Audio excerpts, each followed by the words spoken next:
Thank you. Obviously, I'm Joyce Segers, and I'm here to declare my candidacy for United States Congress, 2nd District. To introduce myself, I owned a small business doing medical billing for almost 20 years, and I have a son, a grandson, and my daughter-in-law live in Denver. And coming into politics was not something I expected, and yet here I am, very happy and very, very proud to be the one that's going to be running against Greg Walden this fall. A lot of people have asked me, why now?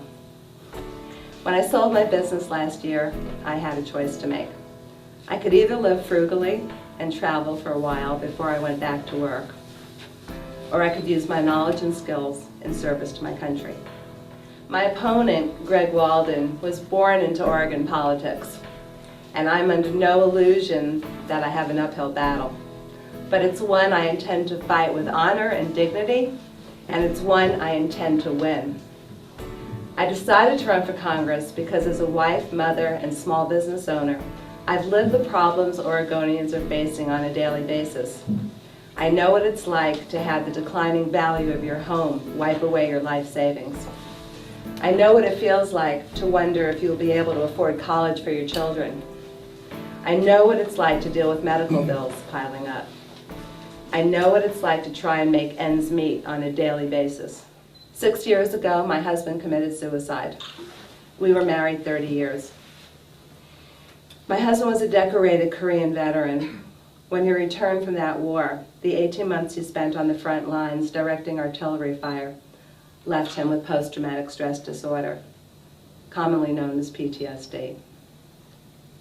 Back in those days, we didn't understand the extent to which stress and trauma affected our young men and women.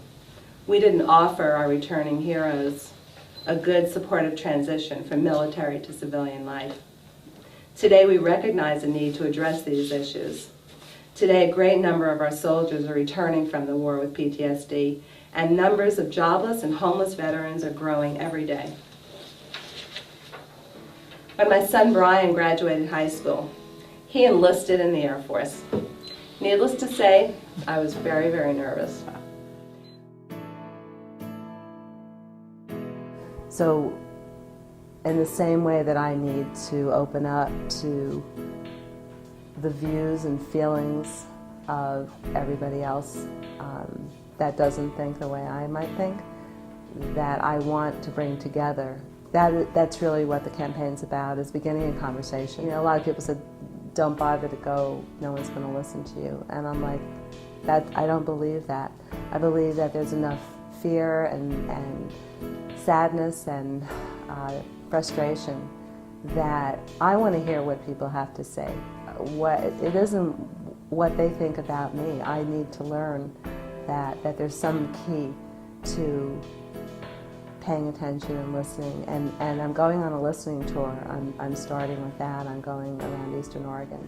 So I'm here because I believe being a representative is what this role is about, and I'm here to listen and get ideas and find out what the issues are. It's a very big district, and everywhere I go there's a thread. I believe we all really want the same things, but they're very specific issues in every part of the district. So that's why I'm traveling. And today I realized, I looked at the sticker on my car, and I've driven over 4,000 miles since April 21st. So we've covered, and that doesn't include, I didn't track it the first time. I know it's shocking, isn't it? Yeah.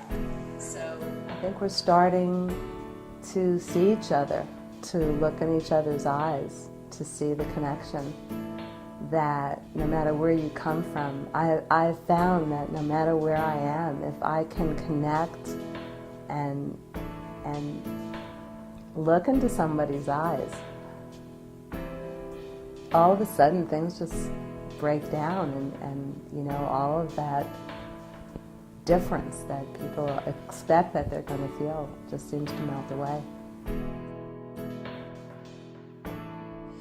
I believe that the role of government should be to create an atmosphere of good business where whatever ideas are made have to be financially responsible. We can also agree on the value of a good education. A strong education system is the backbone of a strong economy.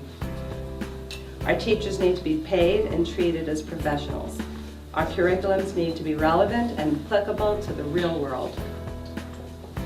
Rural schools need to be connected to 21st century technology with broadband access and computers for every single student. Now more than ever, global technology is driving business. Our students need to know how to use technology and be competitive in the global economy. We need a system that values individual students, and they need to be trained for careers even if they decide not to go on to college. If the government can find billions of dollars to bail out Wall Street, then we can find a way to provide our children a brighter future.